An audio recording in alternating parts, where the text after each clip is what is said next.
I paused my speaking. I froze in my tracks. I clutched my heart.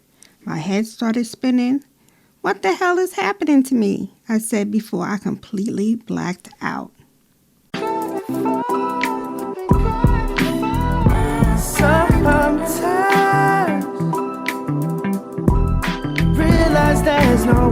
have tuned into Breaking the Mask of Depression with your host, Diva with Depression.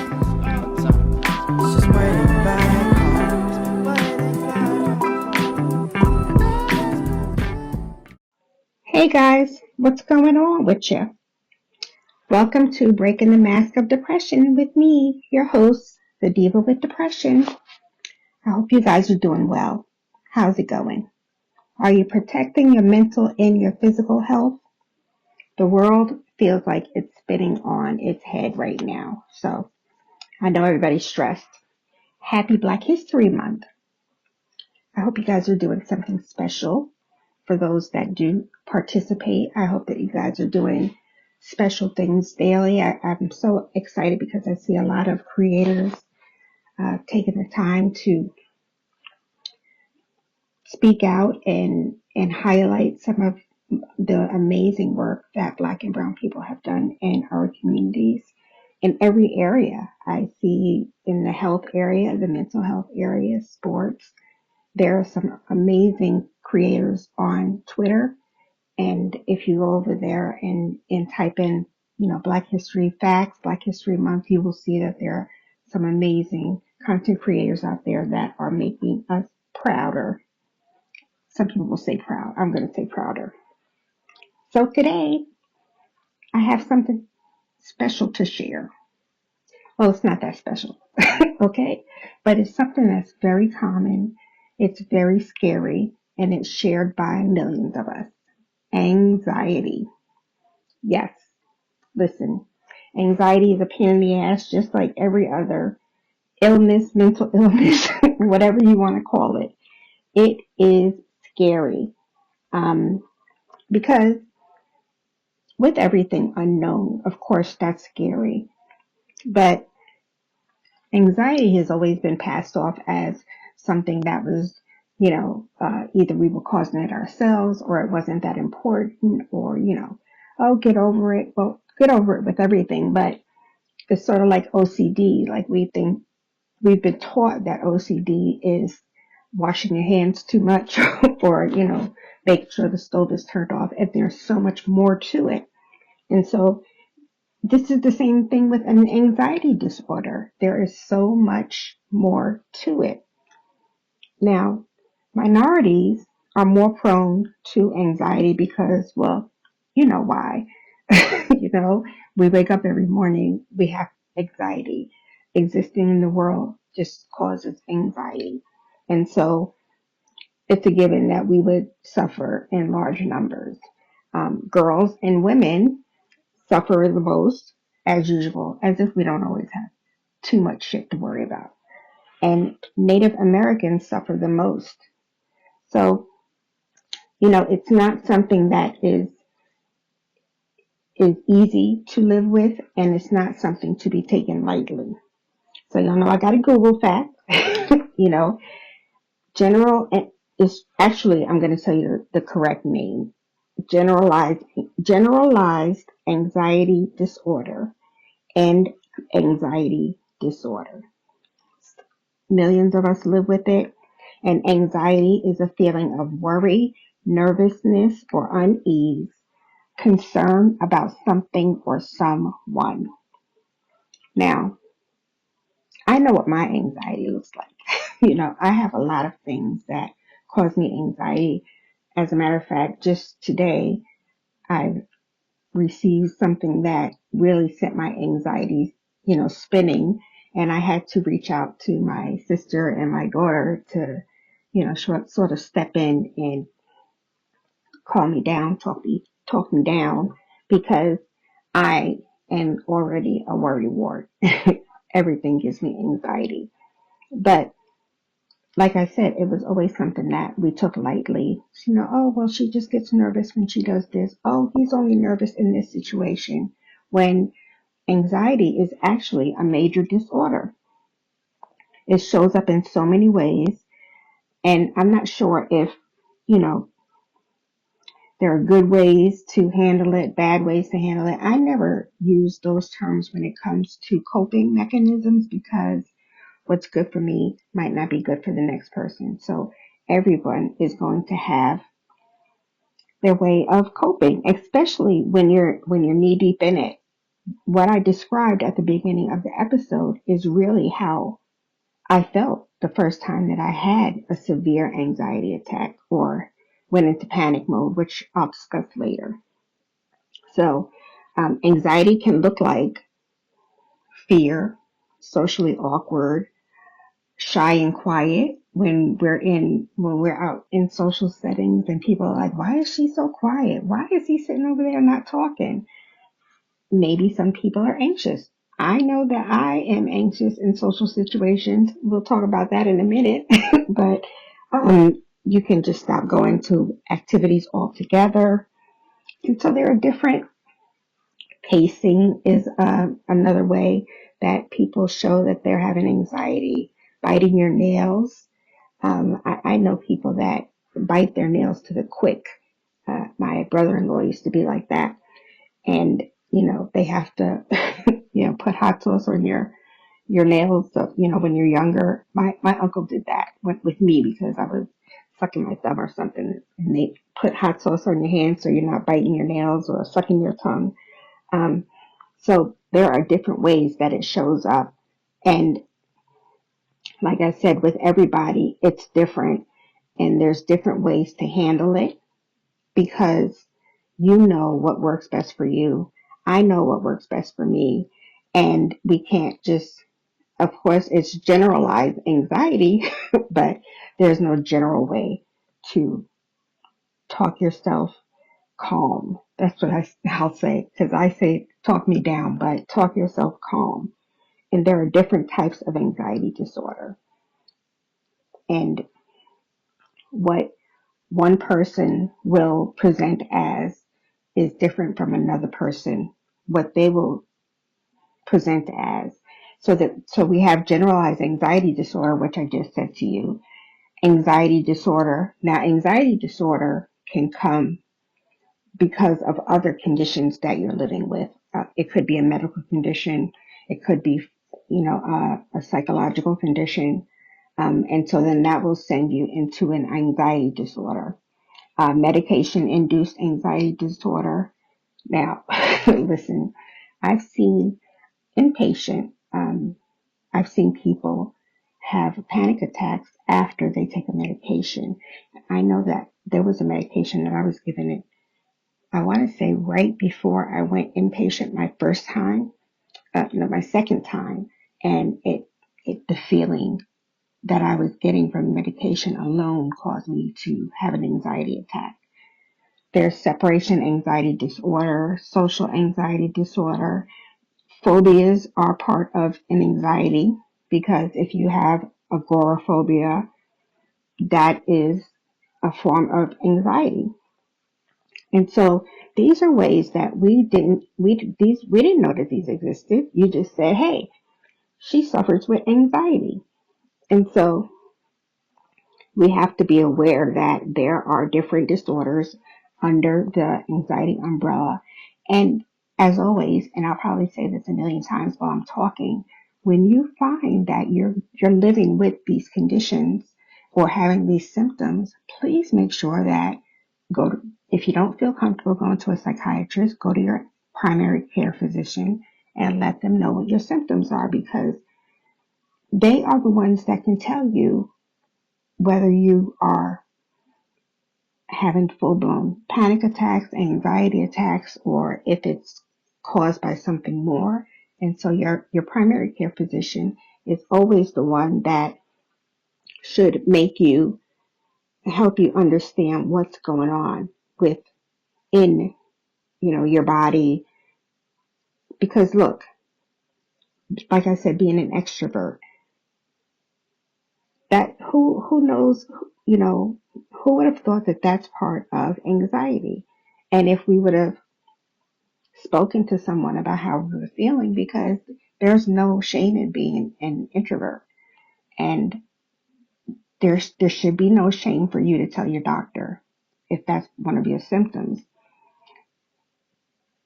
Difficulty concentrating.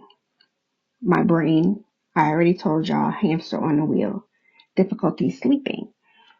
Most people, automatically go to insomnia is caused by whatever, but we don't think about the fact that anxiety could be a reason why you're not sleeping. PTSD is a reason why I don't sleep, why my insomnia is so bad.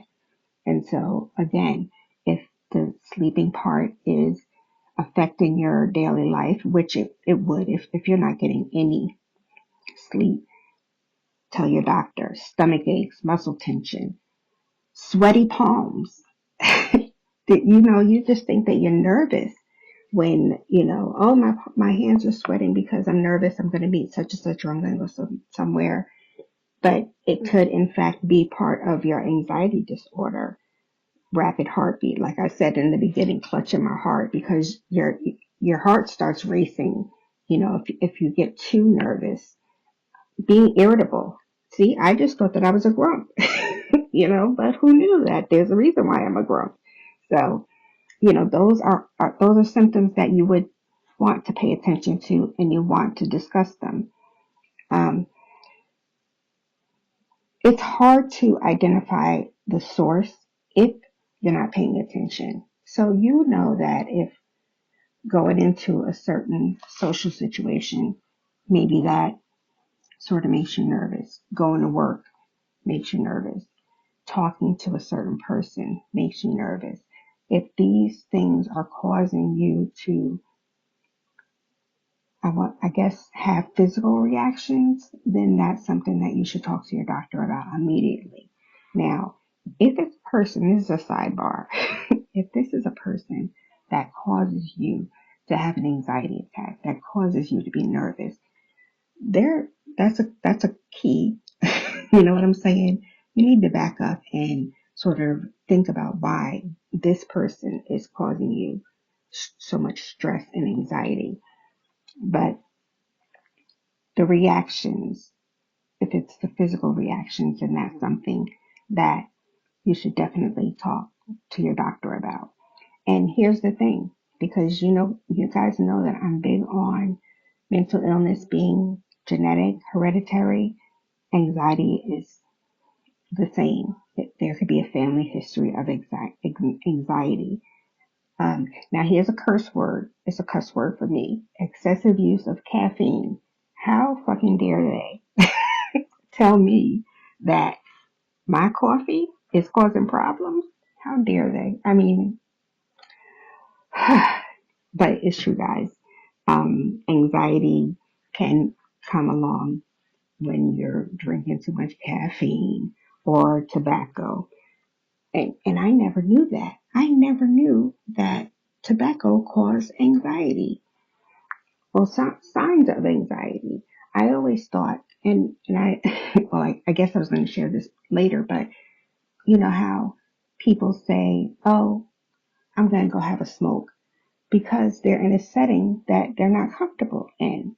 I know, Shane, I know I used to smoke, and that was one of the ways that I dealt with my anxiety when I was somewhere I didn't want to be, or somewhere that was overwhelming. I would go smoke a cigarette. I know I used to work with a woman that would be the same way. Oh my gosh, I have to talk at a meeting. Let me go have a smoke first. So I never realized that tobacco can be causing anxiety symptoms. I always thought that tobacco was calming anxiety symptoms. I already knew about the stupid ass caffeine thing, but I didn't know about tobacco. And, you know, listen, we live in a world where there is cause for worry. If you're watching the news and you see things, that's going to cause you worry. If you have children, you're going to worry for the rest of your life. Doesn't matter how old they are. My babies are grown, but I I always worry about them when they're out and about, and um, your pets. You can worry about your pets. I know my daughter, her doggy is her baby. He is my grand doggy too. But, whenever he's out of sorts, she is so nervous and she gets so upset. So, that could be the worry, the cause of your worry. Money, financial issues. I was just talking to my sister, one of my sisters, about the cost of groceries right now. Listen, that shit will cause anxiety right there in the middle of the store because these prices are out of control. But, you know, yes, it is hard to identify the specific source, but you know how to recognize what's going on in your body. You know how to recognize what doesn't feel well, what doesn't make you feel well, what sort of, you know, feels off, you know. And when it becomes extreme, extreme means that, listen, I'm not going anywhere because everywhere causes me anxiety. Every gathering will cause me anxiety.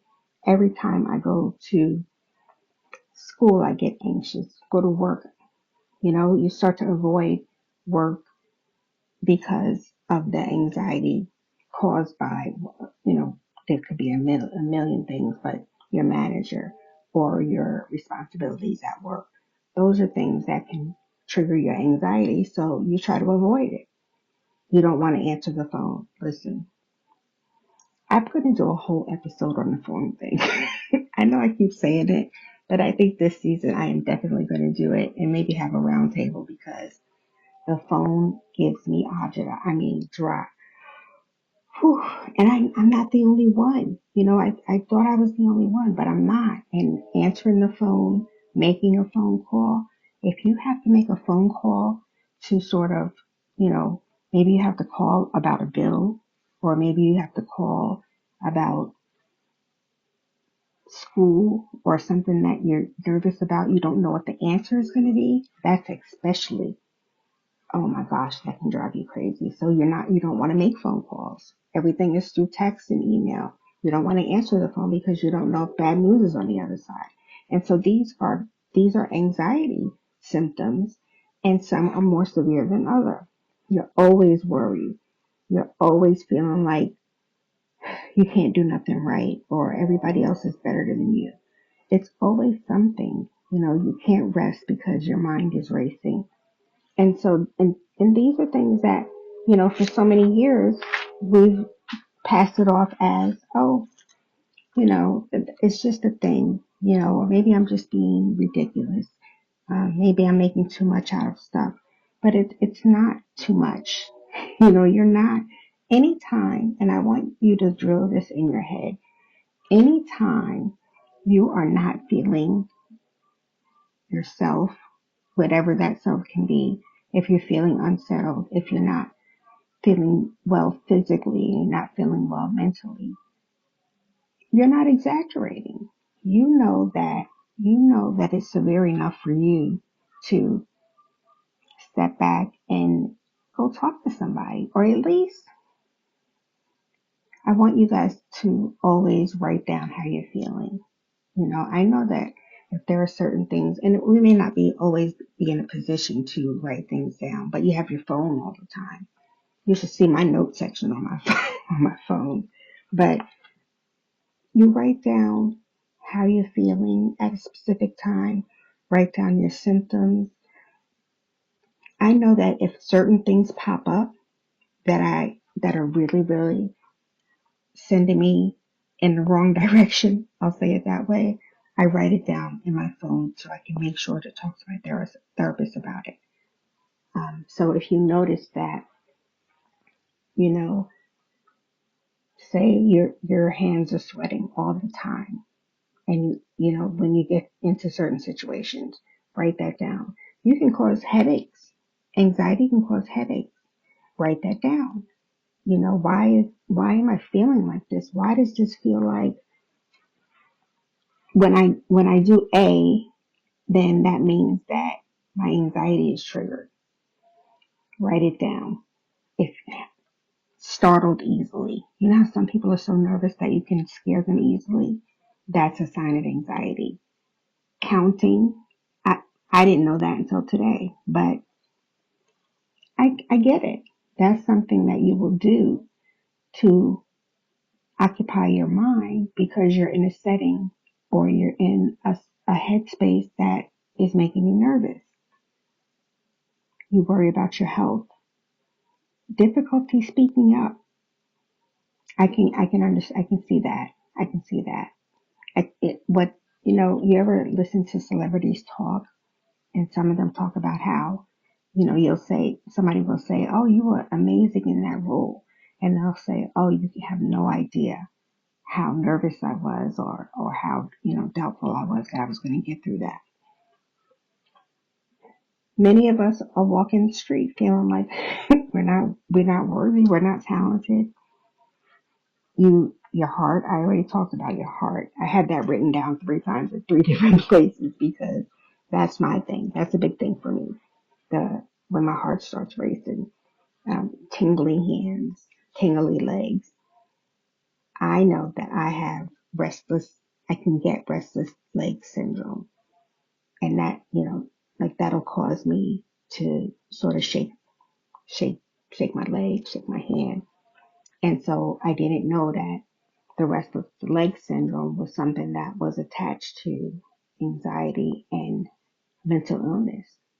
I had no idea until I had to start looking it up because I had to talk to my doctor. I'm like, this is really weird. It's very uncomfortable. I don't know if any of you go through that, but it's very uncomfortable. So those are big things that you're dealing with. And so you have to stop believing that it's not enough for you to get help. Anxiety, I'm going to say this out loud, y'all. Anxiety can be severe. It could be debilitating and it needs to be addressed so you can live healthy. You can live calmly, move through the world. And that means that a therapist might be necessary, medication might be necessary, talk therapy, um, different types of therapy, meditation. These are things that you're going to try and you're going to find out what works and you're going to go with it after you talk to your doctor, especially if they're physical. Now, here's my big anxiety, social anxiety. Y'all, I can't even. I can't even. This is another thing that is possibly hereditary. I mean, good Lord, what isn't passed down? But it's positive. There's a positive possibility that it is also genetic and passed down. And so social anxiety is also a phobia. Social phobia is what it's called, social anxiety. And it's characterized by a Google fact, y'all. You listening? It's characterized by an intense fear of social situations and the fear of being scrutinized, judged, or embarrassed by others. Y'all, y'all, isn't that something? Like going to school and there's a bully. Panic. I went through that too. Panic, panic, panic. It's disabling and it's anxiety on 52. It's anxiety on speed and it's sudden.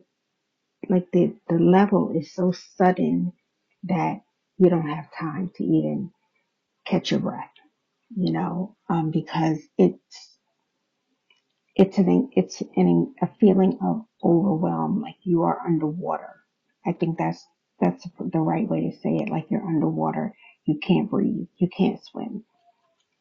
Oh my goodness, I'm getting a panic attack just just thinking about it. But it is, and it's like I said, it's fear. It's physical symptoms could be your heart racing, like I said, sweating, blushing. Sometimes it could be that you can't even find the right words. You can't even speak properly. And that's a thing. That's really a thing, y'all. Like, you're thinking, what the hell is wrong with me? Why can't I get process this thought? Because you're in the room with a million fucking people and everybody's staring at you and they're waiting for you to talk. That's why you can't you can't speak. So it it could take on a form that is truly, truly overwhelming. And so if you go into speaking gigs, presentations, parties, and social gatherings, let me tell you, I really have to talk to myself to make me go. A perfect example, the organization that I volunteer for was having their Christmas social, and it took me, I knew about it for a month, and I was like, I'm not going, I'm going, I'm not going, I'm going. Everything that could go wrong. Well, not really wrong. I just, the outfit made me panic. Like, what if I look ugly? Um, the shoes. what if, what if my feet hurt? Everything. And then I had a hard time getting an Uber. Oh my goodness. And so I just drove myself completely crazy. And then when I got there, it was even worse because I didn't know a lot of people there. And so I had to go get something to drink to keep my hand occupied. I had to sort of look at my phone every few minutes, to make it look like I was, doing something because I was so, so nervous. And that's why it's very hard for me to be in social situations. And I know that that's funny because here I am talking to y'all, but I'm talking to y'all from my office. I'm not standing in front of you talking. When I did a speaking engagement the year before last, and the sweat was just pouring down at, and that was at the rehearsal. So the next day when I had to actually go on stage, the man that put on my mic, he whispered to me and said, I put a bottle of water and some napkin right next to your chair because I was so nervous. Oh my goodness, I was so nervous. And so being the center of attention, I don't like attention. And I know a lot of people that don't like attention. Eating or drinking in front of people. Listen, I've seen this. People will not, or they'll just nibble a little bit and take a doggy back home so they can finish their dinner. Especially if you're on your first date. None of us like to do that, but yeah, they don't like. You're afraid that you're eating fun. The way you eat is funny. Um, Drinking in front of others. You might swallow too loud, and it's just it sounds trivial, but it's not. It's really not. And it can really alter the way you function, really. And it can alter the way you live if your social anxiety is as severe as I have it. And others, like millions of people have it, because think about it. If you're bullied at school, you have to go to school every single day. So that means that you're going to be anxious every single day. And, like when you're a child and something makes you nervous, you can wet the bed. Um, you can start biting your fingers when you're younger. Different things that we have to pay attention to in our children. That's how it shows up, because there's something going on at school. Somebody said something bad or something about the way they dress, something about the way their hair is done, talking about their parents. There are so many different, listen, kids can be cruel as shit, man. But these are the things that start um, mimicking anxiety. So you have to pay attention to things like that because it's not just being shy. It's really not just being shy. And that's not to say that people aren't really shy, but it's not just being shy. There is a reason why we are the way that we are. And it's because we have social situations. that are really, really overwhelming. And y'all, guess what? Anxiety got a cousin, y'all. A cousin down the street named Panic. Yep. And panic attacks are more severe than generalized anxiety attacks. Panic attacks, Google fact, panic attacks is a sudden, acute, and disabling anxiety. It's severe anxiety, y'all. It's like you're, when it comes on, you feel like you're heading to the upper room. You know how Fred Sanford used to grab his chest and say he was joining Elizabeth? That's a panic attack. And it's 10 times more than a general anxiety attack. I'll tell you the differences, some of the differences.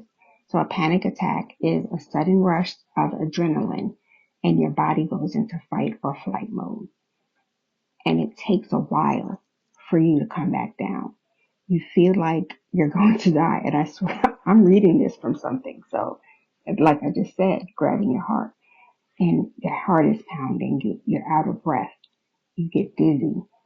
Oh boy, you really do. It's really a physical thing. You can pass out. Your legs get weak, as opposed to anxiety, which is, brain fog and irritability. And anxiety is something that builds up over time. And so, perfect example, like I just said about the party, I had time to sort of get myself together to go where I had to go. And so then that's how general anxiety is. Like it's building up slowly and you're battling it along the way. But a panic attack is sudden. And so you just don't know what the hell is going on. I mean, the dizziness is crazy, crazy. And it's major. So that's another thing. Like, listen to me. I'm telling you what it is. Write these things down. If you go to the supermarket and all of a sudden you have a panic attack, write down what happened. Write down what triggered it. If you know what triggers it, because sometimes you don't know what triggers it. I've seen people even watching TV, but I've talked to people that have gone to the ER because they thought they were having a heart attack and they were actually having a panic attack. That's how severe it is, y'all. So listen, it's very sudden. It's very sudden. So please don't be embarrassed. Please don't, because it's not just a mental thing, it's a physical thing too. And it could send you into you could people have shakes, people pass out, so don't ever be embarrassed or don't even think that you're bothering someone. Like if you are in the midst of a panic attack, you have to tell somebody and preferably find somebody that can sort of talk to you and calm you down, calm you down, calm you down. Panic attacks are severe. Anxiety attacks can be, severe, but mild, middle, but panic attacks are usually more sudden. So you definitely have to pay attention to the signs because you don't want to hurt yourself. Because say you're by yourself and you have a panic attack and fall, you can bump your head. What if you're driving and have a panic attack? You can hurt yourself and you can hurt somebody else. So that panic attack is definitely, definitely something that you want to pay attention to and you don't want to keep it to yourself. You want to say it out loud, y'all. Say it out loud so that you can learn about what it is. You can learn how to cope. You can learn the signs. Not that the signs are going to be, because the signs are going to be different every single time. and the situation is going to be different. So, but pay attention to how you're feeling in each and every situation, and learn whether it's a panic attack or whether anxiety attack.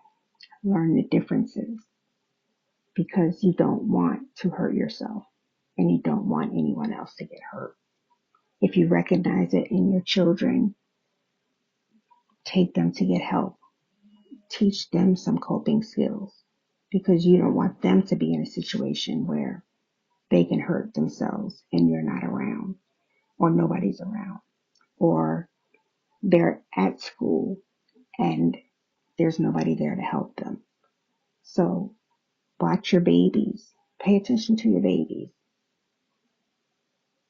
There's always a reason for everything that they do. I know there was reasons for what I did as a child. And the best thing that you can do for your babies is to teach them how to cope. Teach them that there's no shame in having these disorders. Teach them how to live with the disorder, and not just live with the disorder, but live out loud with the disorder. Because listen, we're kicking ass and taking names, anxiety or not. So start teaching your babies now how to cope with it. And give them, I'm going to give you some tips right now. Teach them to your kids. They said that these are some of the hobbies for people with anxiety. Writing, write. And I know that everybody says write. Keep a journal. Take a note. Do this, do that. But writing really does give you a type of release, because you're getting it out, and that way it doesn't stay in your head. We were just talking. I forgot who I was talking to about keeping a notepad by your bed so that you could write down what's in your mind, and that'll help you fall asleep. But writing, dancing, I love a good twirl, so dance when you feel like your anxiety is overwhelming. Turn on some music, put on your headphones, chill out, and shake a leg. Read it, and don't read something that's gonna, trigger you. Read something that's gonna make you feel better. Read something that's gonna empower you. Hell, read about how to cope with the anxiety attack. Walks, animals. Of course, the research shows, and I can tell you that it's true, that having a pet helps with mental illness immensely, because you're taking care of someone. And yes, it's a someone, and they are giving you unconditional love, and it's just a feeling of calm. So if you don't want to have an animal at home, you can volunteer at a pet shelter or at a pet store. Yoga, movies, watch funny movies or watch inspiring movies. Cook. I love to cook. And yes, that does help. It does help. And you don't have to be a 5-star chef. Nobody asked you to be Gordon Ramsay. Just go in the kitchen and cook something that you like. And those are fun ways to cope with anxiety attacks. Panic attacks are the same way. Exercise, focus. I know that I was reading something when I was preparing for this. It's they said to focus on, if you're outside, like focus on an object, and that will sort of calm you down. Zero in on a person. You know how if you're freaking out somewhere and someone will shake you and say, look at me, and looking at you directly in your eyes, it takes your focus off of what's going on around you. So find like a focal point. It says, like, I read this 3 4 times since yesterday. It says raise the temperature of your body. So I guess that's the same as saying to exercise, right? Because that'll up the temperature on your body. Okay, I get it. Breathe. Learn some breathing techniques. When somebody's like, oh, breathe in, breathe out. Breathe in, hold it for 4. Breathe out, hold it for 4. those are different ways that I have learned to sort of cope with an attack that comes on. It doesn't matter. There's no right way. There's no wrong way. Excuse me. There's no wrong way. Your coping mechanism is your coping mechanism. And it's your personal way to help you to feel better, help you to cope, and help you to learn how to live. You know, I have I have ways now. Excuse me, guys. I have ways that I know when I am spiraling. I can't always stop the spiral, but I know when it's coming. And it took me 16 years to figure that out. That I know that if I start retreating, if I start acting a certain way, if certain things start to affect me differently, I know that I'm in a downward spiral. That's what you have to do. You have to start paying attention to, they say pay attention to your body, but pay attention to your mind too, and understand what triggers you, and try to make sure that you either don't get into that situation again or see that person again, or you know how to cope if you have to be in that situation or you have to be around that person. I don't promote meds. I don't promote Mary Jane. I don't promote anything.